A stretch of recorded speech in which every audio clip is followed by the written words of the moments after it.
because it is time for everyone's favorite segment, certainly mine, and it is called Dave Meltzer's Dumb Moment of the Week. So Wavy Davy, man, he puts out an offer here, new subscriber offer, 1 month at 50% off. All the Dave and Shrine Brian you can handle. So Switchblade takes a screen grab of Dave Meltzer. Meltzer's arguing, or not arguing, I guess he's talking. He's responding to Wrestle Purists, of course. You know, he's going to respond to Elboo and Wrestle Purists. So HBK it's a quote from HBK saying, old timers like me often talk about these kids don't sell anything like we did. But at that time, I remember people saying that to me. Dave Meltzer goes, Sean was smart enough to learn from the criticism he heard, given he was actually much better than those who criticized him. Dave, you don't learn from criticism from people better than you. Some guys get this. A large percentage don't seem to. I said in the mirror, Brian. Dave also got worked by Seth, too. So Seth Rollins says he's open to facing CM Punk in MMA, calling for Dana White to book a UFC fight, right?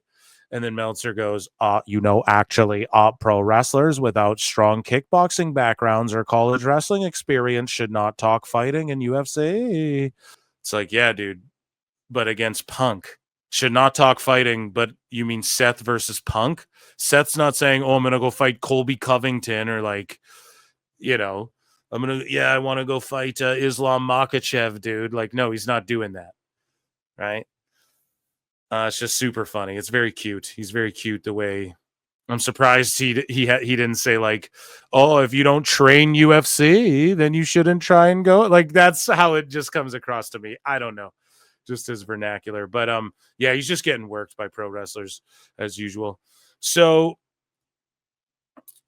this Trevor Dame guy is like, I do think it's hilarious that WWE plays the nepotism angle. The promotion with 3 generations of promoters currently being run by the son-in-law of the 3rd gen who's top. Whatever. I mean, that was Nick Khan playing the nepotism angle, but no, you're not wrong about that. But it's not really them playing an angle. They're just saying the truth of the matter. Like, for instance, Triple H had to work to become known as Triple H. He had to work really hard. Tony Khan didn't really have to work for anything. They gave him this wrestling company, so he stopped around with the football team and everything. But yeah, Dave goes, the most hilarious is Vince was handed the number 1 promotion in the country with the biggest population base in grossing arenas. The billionaire's son had to start from scratch. Not knocking that Vince expanded the business exponentially, but his failures in football starting from scratch within network exposure were far worse than TK's success in wrestling. Also, Vince would never take on WWE in wrestling today. Like, he knows Vince would never do that. I called him, like, what do you mean he would never do that? How do you know he would never do something? So dumb.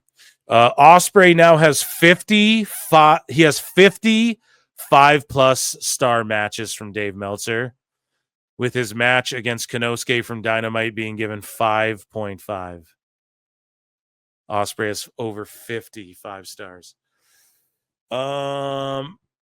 Dave Meltzer says, apparently Mariah May made it clear at the time of her trilogy match with Toni Storm at Revolution that she was not signing a new AEW deal, so they booked it at that time for that reason. No shit, Dave. But yeah, she hasn't been on TV. She's just been gone, and she's out of there. Good riddance. Well, like, not good riddance, because I want to see her like do shit in NXT, but you guys get what I'm getting at. So Dave Meltzer arguing with Omega Man X44 says, that doesn't address my question. You said the ratings were under lock and key. Clearly they're not, as people have access to the NBA numbers, and here are the numbers for a non-pro sports show. The show wasn't a weekly episode show, so they wouldn't have weekly ratings. Okay? And then Meltzer goes, quote me one sports on Max number. You mean the NBA ones? The fact a show that gets 10 million was released doesn't change that virtually all numbers are not released. Virtually. In VR, Brian. I don't know if you know this yet. I don't know if I've ever told you this yet, Brian, but... The best guy is Tony Khan! Actually, well, Brian... So, Disco Inferno says, why are you so obsessed with speculating on AEW viewership? What is the end game here? Whatever the number is only affects attendance. And we know attendance is down. You sound like a fool. Exactly, dude. It's like, okay, more people watch the show. So are more people going to the shows? No, then you're dumb. It's that simple. Okay, then you're dumb. Because more people watch. So that's why All in Texas, less people going to it than any other, like, what? It just doesn't matter, Dave. Like, I just don't get why he's so obsessed with trying to prove invisible numbers with invisible math. So yeah, Ospreay versus Takeshita gets a 5.5.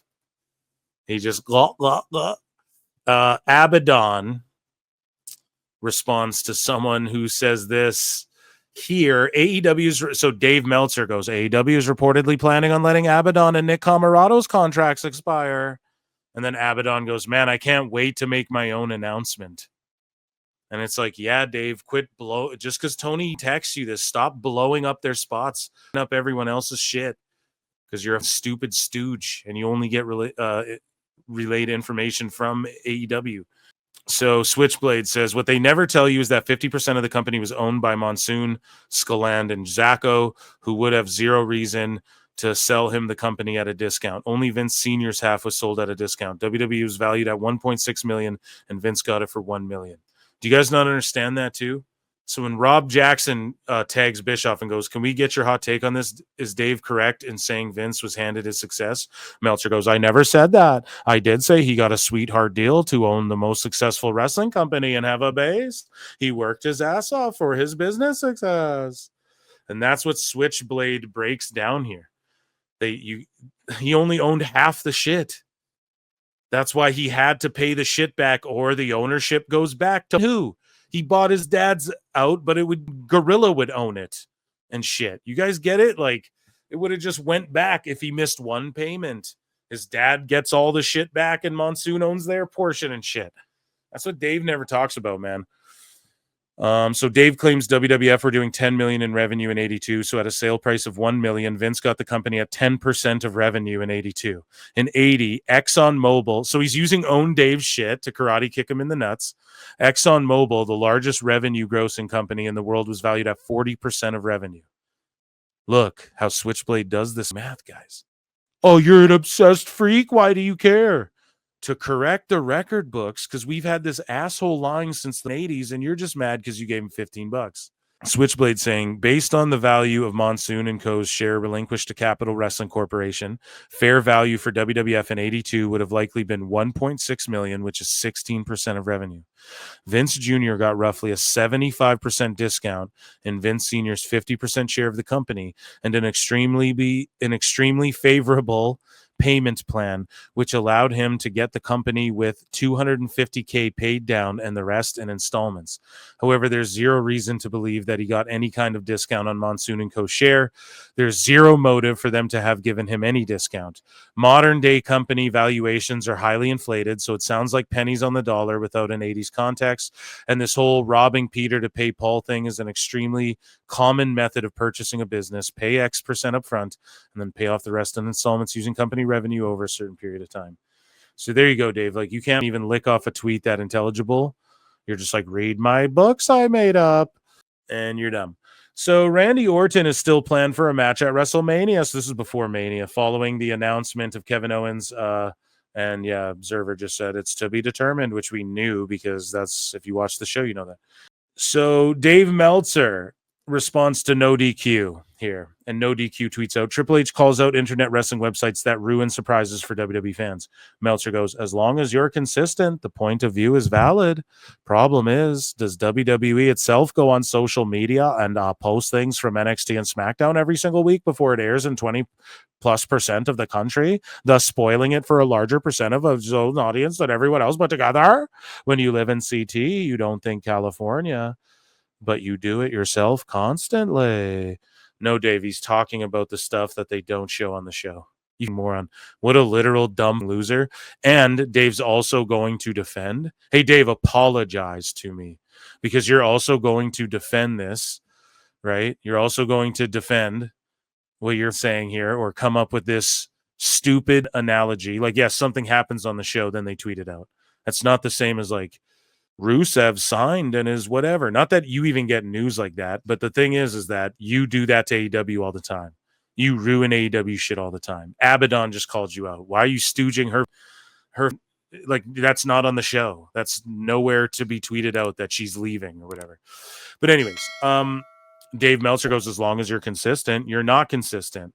And you're going to defend this because you stooge AEW all the time and you don't care about AEW. And that's my biggest problem, man.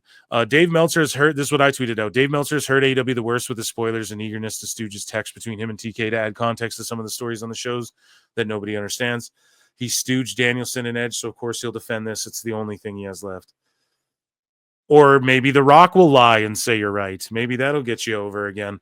Meltzer says 700,000 gain over 1.6 million is 44%.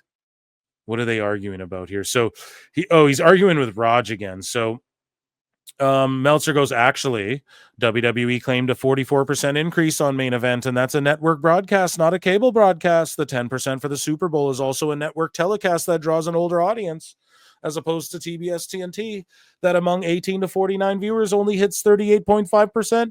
I'm snoozing because that shit's boring. Raj says, I was talking about the last Saturday night with the technical issues. Are you saying WWE claimed a 44% increase with that one? I still get press releases, and I never saw that. For the first time, WWE Saturday Night Main Event, WWE did claim 700K for streaming and 2.3 million total viewers, which would be 30% streaming, and I called BS on that immediately. And then Meltzer goes 700,000 gain over 1.6 million is 44%. And then Raj goes 700K on top of 1.6 is a total of 2.3.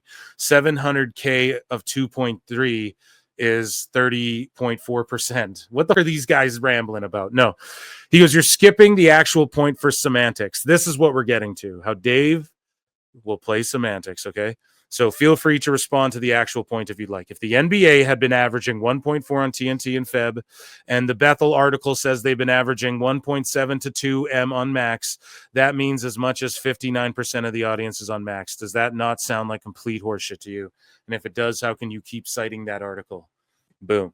Because Dave keeps going to it, even though he himself has said that it was bullshit and the math in it was janky. So here, the fans give their thoughts on Dave Meltzer to Mickey James and Mackie Ito here at GCW, or at the WrestleCon Super Show, rather. So I know you guys are going to see a lot of wrestling this week.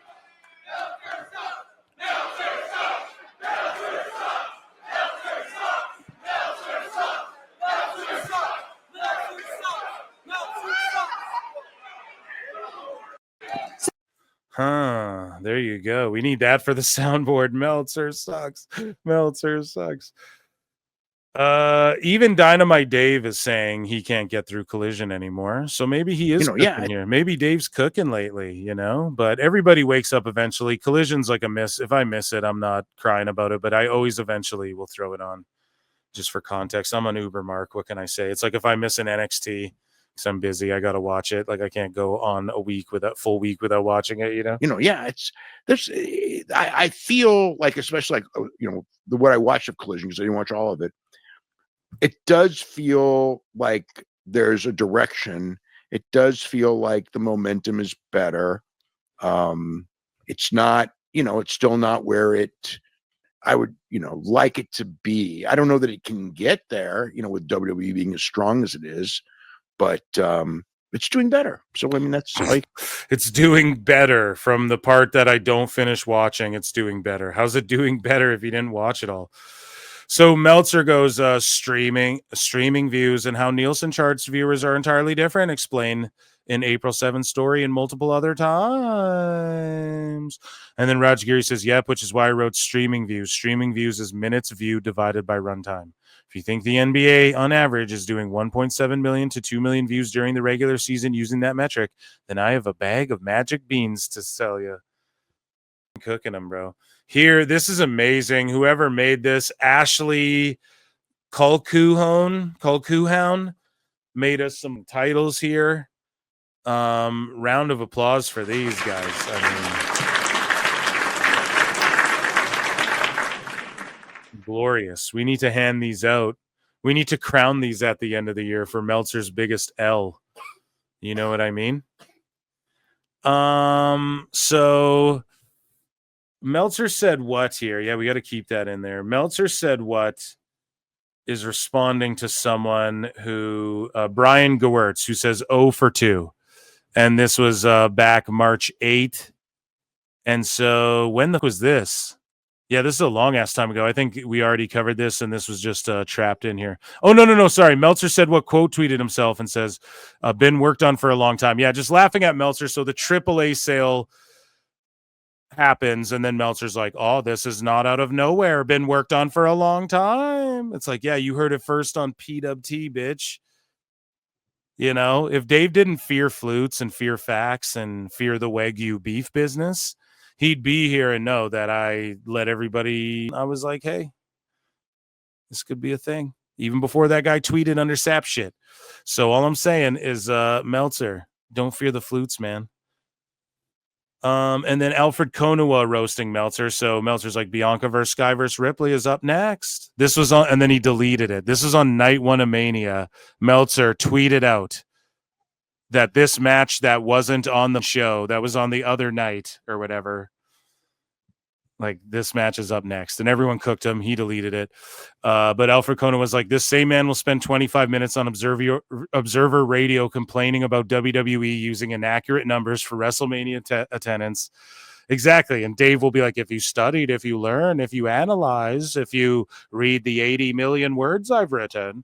Meanwhile, it's like he can't even get his itinerary right. He doesn't even know what he's watching. He probably didn't even watch WrestleMania. He probably had some mark there DMing him shit about it. But Dave Meltzer goes, Cobb likely to WWE, story and timing is very interesting.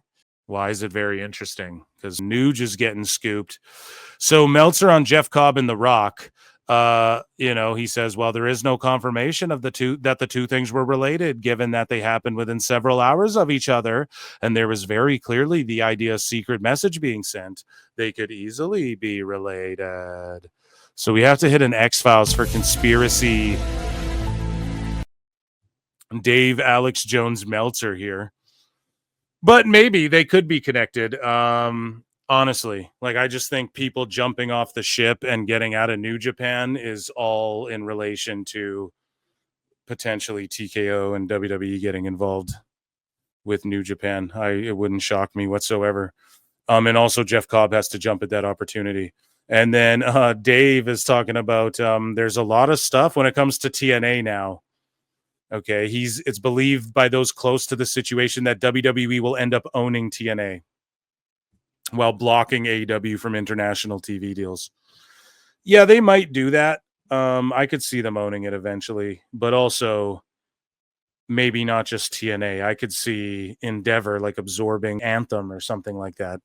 I don't even know if that's a thing that could happen or if that would monopolize TV space or something, but it could be even just bigger than TNA is all I'm getting at. But yeah, Dave's like, there's a lot of stuff that's going to be part of this deal, but the key stuff is they want to get TNA on those television outlets that WWE is leaving. I'm sure India being the big one, so AEW doesn't get those television outlets that they're leaving. He just said that twice. Because all of their shows are on Netflix internationally. They can't put anything on those stations. So they want to make sure it's not AEW on those stations. So that's one of the many reasons that they're doing this. I know people who are close to the situation think it will end up with WWE owning TNA. That's what everyone's been saying since the beginning. They likely would have bought it if they were gonna. Maybe they think it operates better on its own, you know? But Dave Meltzer, of course, he's sour grapes. He's like, for whatever reason, Jeff Cobb didn't have a lot of interest in AEW, where he also could have gone. Brian, I don't know if you know this. He could have also gone there, but I don't know why he didn't, Brian. We know, dude. He didn't want to go there. He got a taste of that before, and he didn't like it, so he ain't gonna go there. And that's cool. He just needs to get out of there and get to WWE while the door's open for whatever reason it is. Cobb can't worry about the marks and the sicko fans. He just has to do what's best for him. Dave Meltzer doesn't think any match from Mania night 2 will top Rollins, Punk, and Roman from night 1. I don't think they'll top this match. I think it'll be very difficult. We'll see. Cena versus Rhodes will obviously get every opportunity to do it, but that's a big ask. Yeah, I don't know. I think that might have been the match of the card. So yeah, Meltzer said what just goes off on BJ Bethel, drops facts on him here. The numbers, we just spit all the numbers. I'm not going to read them all, but he just buries BJ Bethel. He's like, why are you posting like such a gotten to in the bag, whiny, totally not grifting little bitch over your fake max numbers that you were fed? How come before this story came out, all your in the bag media buddies mock numbers not even close to this? Yeah, because Bethel's a clown, bro. Somehow he makes the Meltzer segments now. So here we go. Bryan Alvarez trying, Brian. He's trying, right, Brian? This place is a madhouse. So he like left his suite or whatever, the Observer. What did I tell you? Bryan Alvarez has turned his back on the F4W WrestleMania suite party to join Yeeta Mania. You know, or I don't think they had an actual, well, maybe they do, I don't know, but it's just a matter of like Meltzer won't go to these things. Alvarez actually went boots on the ground and can actually do coverage of this thing, unlike Meltzer. So Brian's trying. We give Brian a trying for trying, right? So Meltzer says, well, there has been some concern online about a potential injury after Braun Breaker grabbed his knee on Raw. He is reportedly okay. Like Dave's getting worked by them selling their body parts on Raw and shit like that.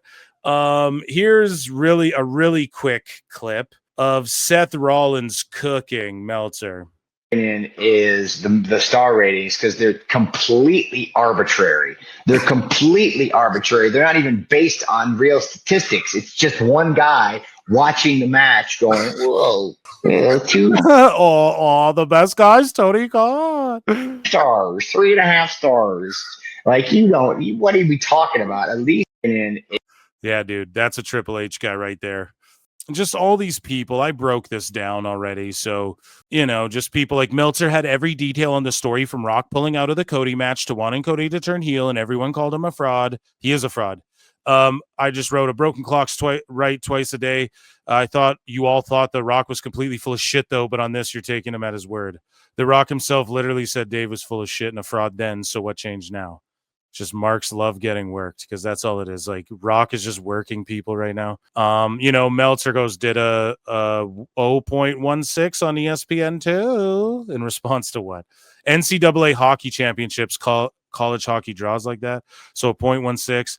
And then Disco goes, dude has never changed the channel when wrestling is on. Tries to give an expert analysis on what other shows people are watching besides wrestling. It's hilarious that there are people that think he knows what he's talking about. Neckbeards puts out a tweet and says $14.99, please. And he completely owned Dave here. So Pete Doyle's like, amazing how you all latch onto the same buzzword, geeked.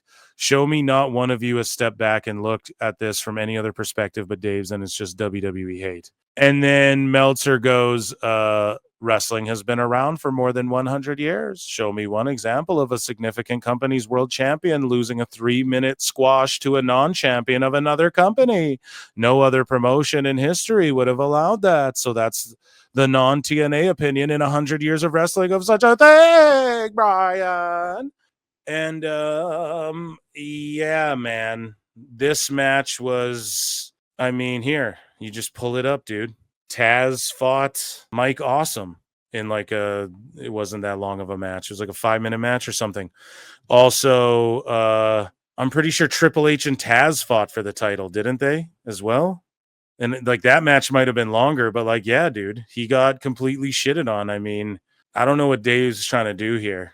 And he always says like, oh, it's been around for 100 years. Then Dave, if you're talking about the wrestling from 100 years ago and you're trying to bring that up, then you know for a fact that this wrestling you're giving 5 stars to is bullshit, right? Because you know for a fact pro wrestling was like, oh, we got to get more flagrant, sell more tickets, and not hurt ourselves. We can do more matches if we don't actually each other up. I think Dave's just off on that. I don't know what to tell you guys. So I said now Dave's the Wizard of Oz because now he's just like incorrect. He's got the inside scoop. He knows he's pulling the curtain back on the Rock Triple H stuff, even though here's the thing. The Rock basically said Dave was entirely wrong and then was right about, but is also right about some of the sporadic nature of his stuff all at the same time. But as we showcased on the show, The Rock also said, yeah, the final boss is done. He's done for this story, but we can bring him back later when it's like the soul was part of the story, or we can go back to the soul later. Like he was just talking out of both sides of his ass. That's why I did that the way I did. And then here's, people 2.1K likes and people are agreeing. I responded to this and I was like, listen, because this guy tweets out, it's bad when I agree with Meltzer and Alvarez. And this is right after Mania. And so I just responded. I was like, you saying you agree with Meltzer and Alvarez is probably a wake-up call that you're being too emotional over this Mania, which you are, right? Because you likely don't even agree with them. But they might make some points here. I mean, yeah, people bitching about the Mania well within their rights, acting like the world ended. I think you're more within your right after hearing what The Rock said. But acting like the world ended or is the worst Mania of all time, like, I don't know about all that. I just don't know what people really expected. But either way, let's listen to what Meltzer and Alvarez, I did not listen to this full clip. Let's listen to what they had to say about WrestleMania, I guess night 1 or night 2. Yeah, this is night 2. All right. Well, the show live, the first half of the show was great. I thought so. And as soon as they got to the Logan Paul match, I feel like everybody else hit the wall as well. And from that point forward, it was a combination of factors, because there was great heat for the main event. There was tremendous heat for the main event. And there was a big pop for Becky. But I mean, there's going to be a big pop for Becky. But as far as like sustained of course there's going to be a big pop for Becky, Bryan. Reactions prior to the main event. And then the main event was just a bad match. With a disappointing. It was a bad match. It was a bad match in execution, but it was a really bad match. Why? Wait. So now they're burying like the match. It was a bad match in execution. So like the headlock takeover Cena was doing wasn't good. Like, what do you mean? Like the spot where Cody Rhodes cut him off with the thing and everybody booed. I don't know. I don't know what was bad about all that. Anyways, I mean, bad in the scripting, Bryan. That's it was a bad finish. It's not even that the heel won. I mean, that's fine. Everyone knew John Cena was going to win. Yeah, so that's not the big deal. But when Cody had the belt and he wouldn't use it, it's like, man, it's not this. It's like I can't believe that passed like any like you got to go through all these channels, right? I can't believe like every channel all the way up. Well, this was right before he got low blowed, right? Yeah. He looked well. I mean, he looked like an idiot.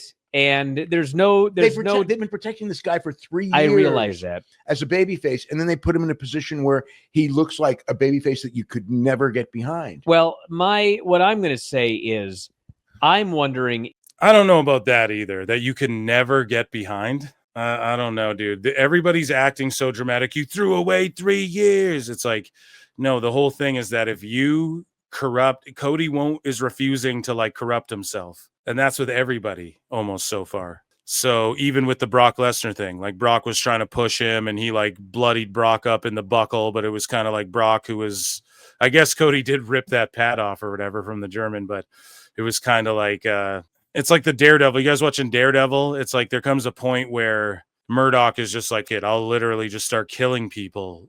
I'm like enjoying this. There's a part where he's fighting Muse and Muse is just hitting him with shots and Murdoch just drops his hands like Kimbo Slice and just eats a bunch of punches and is like, oh, like screaming like he loves it. That's sort of like Cody Rhodes. We're just eventually he is going to take that nut shot or hit someone with a belt. So it made you go like you can't get behind him, right? He's like the ultimate white meat babyface guy. So you just got to keep him like that. That's just consistent with who he's been, Unlike Gunther, like when Gunther hits people with titles, I'm like, that's dumb because he's the ring general. The mat is sacred. Like he wouldn't do that to win. He just tries and beats people legit. So I don't like when he hits people with belts and shit and he's a heel. So I don't know. Dave talking like, oh, this is this old thing. It's like, you're an old thing, dude. No, they're going to turn him heel too? No, I'm wondering if John Cena, if you watch John Cena work, he's all about stretching out every moment. And I'm wondering if like Cody was supposed to get that belt and get low blowed quickly. And instead, John Cena milked the moment, which actually made this poor guy look like an idiot because he didn't use the belt. He looked so bad. And then he booted him. I mean, it may not have been designed. I'm sure it wasn't designed to make him look like an idiot, but it could have been in the moment. Cena took too long. I don't know. But I don't it know. did not. I mean, it's plausible, but the way that they did it, it didn't feel like that was any mistake because he's there. He's got the face. He's What got are you talking about, man? the conflict in his face. What am I going to do? So I don't think that was it. I think it was just one of those things where, oh, he could beat him, but he didn't pull the trigger. No, it's not that, Dave. Oh, Dave's such a moron. I mean, yeah, they did all of these things. They conveyed that, oh, he was torn and what should I do and all that. But it wasn't all that. It was just like, oh, he could have hit him with the belt and win, but he didn't pull the trigger when he should have. No, Dave, it was all that stuff you said before, you idiot. What a moron. Jesus Christ. I feel dumber listening to this. And it's like, this whole story of the feud is that he got beat up and he never got mad about it. And he came out for debates and all that. He never got mad about it when he was screaming at the top of his lungs during those promos, and he came out for debates, and he didn't hit crossroads on Cody or on Cena or anything. But we're going to build to this big match. And then the match happens, and he's got a chance for revenge, but he doesn't want to cheat. And it's like, it's the main event at WrestleMania. I mean, it's just, a grudge match. I do agree with like him not wanting to cheat, but yeah, like I do agree with he should have been like open hand slapping, be willing to use chairs and fight back. And like as soon as Travis Scott comes out, like, I'm not falling for that shit again. He should have just been more fired up and in it. But who knows if Cody had boo-boo face? Go back and watch. Maybe he had boo-boo face. And then he gets low blowed because he doesn't want to cheat. And it's just like, how do we feel sorry for this guy? He had the belt in his hands, and Cena brought the belt. It's not like he got the belt first. They had a tug of war over the belt. Then he wouldn't use. I mean, and I'm wasting too much time on something that's a minor part of it, but it was like, but that was right before the finish. Yeah, that's the problem. So Dave just admits, oh, I'm wasting time on, that's just a minor thing. So let me just explain why it's so dramatic that we can never get behind this guy again. If it's just a minor thing. No, dude, listen, they struggled for the belt. Cody was like, I'm not going to do this. I want to, but I'm not gonna, because he's slowly going to snap and he's going to turn heel too. And it was all that stuff you explained where you were like, but I don't think it's any of that. No, it was all that stuff. And because of that, you never get an apology. You have to apologize first. And because of that, you will forever get flutes played. And because of that, you get put in the number one moment in all of pro wrestling live show streaming, and that is Dave Meltzer's dumb moment of the week.